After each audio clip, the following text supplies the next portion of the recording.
Arthrogenic muscle inhibition and disinhibition in therapeutic modalities.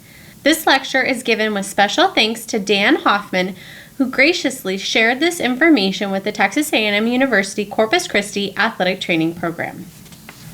To start, let's break down the words we use in this condition. The word arthro means joint. The word genic means creation. Therefore, arthrogenic muscle inhibition is the muscle's inhibition of a joint origin.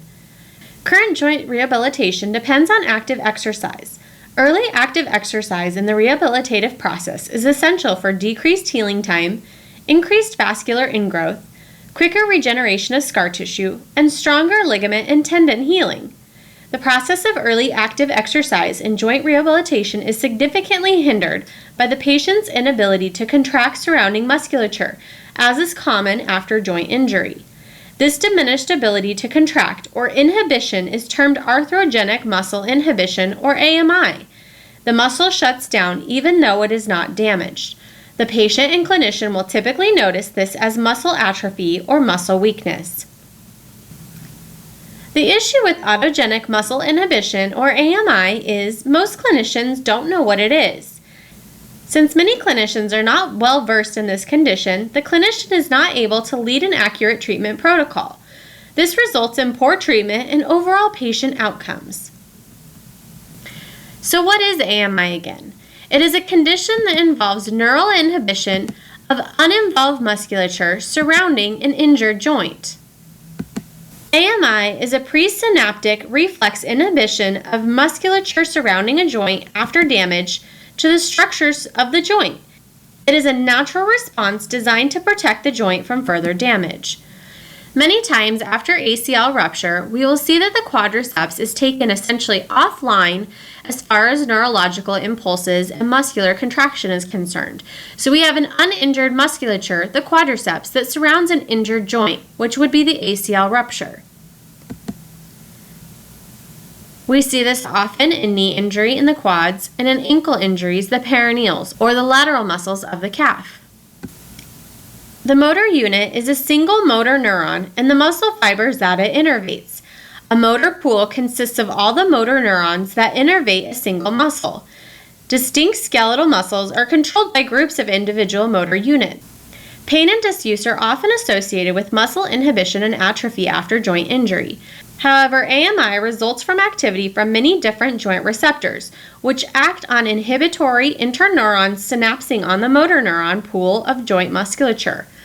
Each motor neuron pool has the ability to either produce excitability or inhibition of the muscle contraction. The muscle has a potential to exert a force in theory, which is represented by glass C, a full glass with full potential to perform a muscle contraction. In reality, there is a maximum force that a muscle can exert, which we commonly refer to as full strength. This is represented by glass B in the figure. With AMI, the muscle is inhibited during the injury, which is represented by glass A in this picture. The information from the inhibitory interneurons decreases the ability for recruitment within the motor neuron pool, which results in a decrease of the force of any contraction stemming from that motor neuron pool. Free nerve endings and specialized nociceptors might play a role in inhibition, but the primary effect seems to stem from the mechanoreceptor activity. With this in mind, the limiting factor in joint rehabilitation is not necessarily only pain, but also the neurophysiological response of joint mechanoreceptors. So how do we measure the motor neuron potential? AMI is simply a reduction in motor neuron pool recruitment. This can be measured in at least two different ways, either through the voluntary force output of that motor neuron pool or the product of neuromuscular recruitment of the motor neuron pool.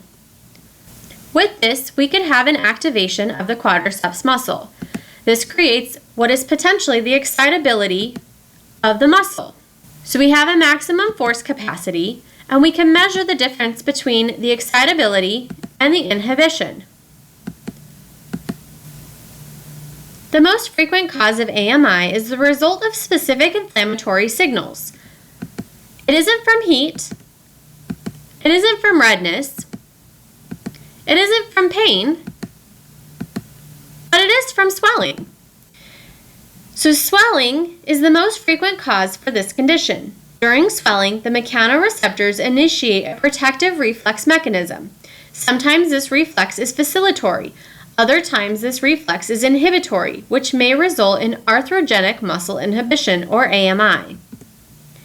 This has been shown in studies. Rice and other researchers have injected fluid, usually saline, into healthy tissues and have evoked this AMI response. In the knee, approximately 75 milliliters of fluid is enough to reach 50 millimeters of mercury in interarticular pressure, which increases and results in AMI in a patient. AMI is likely a combination of presynaptic and postsynaptic inhibition. While the body is suffering from AMI, there is a potential of available motor neuron pool for firing, which represents in both pictures with the different groupings of red dots. Each motor neuron potential has a reality for the maximum force that the muscle can exert, which is represented by the green circles. We can see within each green circle there are some inhibited areas of the motor neuron pool. These gray areas are naturally inhibited muscle. The picture on the right represents muscle affected by AMI. We can see more areas of inhibition in each motor neuron pool represented by the circles in blue. There's more area of gray or inhibition within each motor neuron pool. As a load task force is applied to the muscle, such as an isometric muscle contraction, we can see the muscle fiber starting to fire, which is indicated by the blue blinking light structures. In the patient with AMI, there is still a significant inhibited muscle fiber ratio compared to the available muscle fibers. During Rep 2, there are now muscle fibers that were recently fired, and there's a new group of muscle fibers that are being activated. During Rep 3, there's a large portion of the muscle fibers that were recently fired and a new and different group of muscle fibers that are activated. We can see in the inhibited AMI muscle group after the third rep, the muscle is nearly exhausted from the available nerve fibers to recruit for muscle contraction. As we go into Rep 4, the muscle is suffering from AMI and will ultimately fail. This patient will not be able to activate the muscle or sustain a muscle contraction. With a high force task, this rate of failure happens a lot quicker. With a higher force task, such as a knee extension or even jumping or running, it takes more fibers to be recruited to create a bigger and more forceful muscle contraction. Within the second rep, the muscle with AMI will ultimately fail and will not have the capacity to generate a contraction or a force. AMI takes a central role in the injury process. In the figure on this slide, after joint injury, a patient experiences deficits in the range of motion and movement, or immobilization. Immobilization could result from swelling, pain, muscle spasm, and/or the surrounding joint musculature's inability to contract at a normal level. This leads to muscle wasting and weakness. Finally, these factors result in an increased susceptibility to joint injury. AMI plays a central role in this cycle, directly affecting each of these factors: immobilization, muscle wasting, muscle weakness, and an increased susceptibility to further injury. This injury cycle can continue if it is not blocked or slowed in some way. AMI is important. It is a built-in mechanism that forces an injured patient to rest and to not re-aggravate the injury. However, in a controlled environment for rehab, active exercise is necessary for clinicians to intervene in the injury cycle. The goal of therapeutic intervention would be to block or to slow AMI, which would allow the clinician to return the patient to full activity with no strength or kinesthetic limitations when healing has occurred, instead of laboring to return the patient to return in a deficit state. So what do you do if you find yourself in this situation? You have a patient who is exhibiting AMI. What's the next step? What do we do? In this situation, traditional strengthening of a patient has failed. We can't strengthen the affected muscle enough.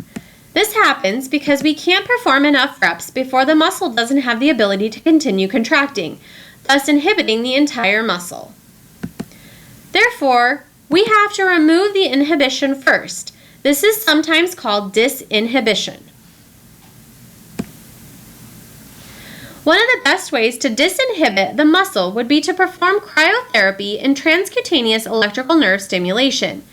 In this study, they attempted to examine vastus medialis inhibition by using knee joint effusion created by injecting patients with 60 milliliters of sterile saline into the superior lateral knee joint capsule.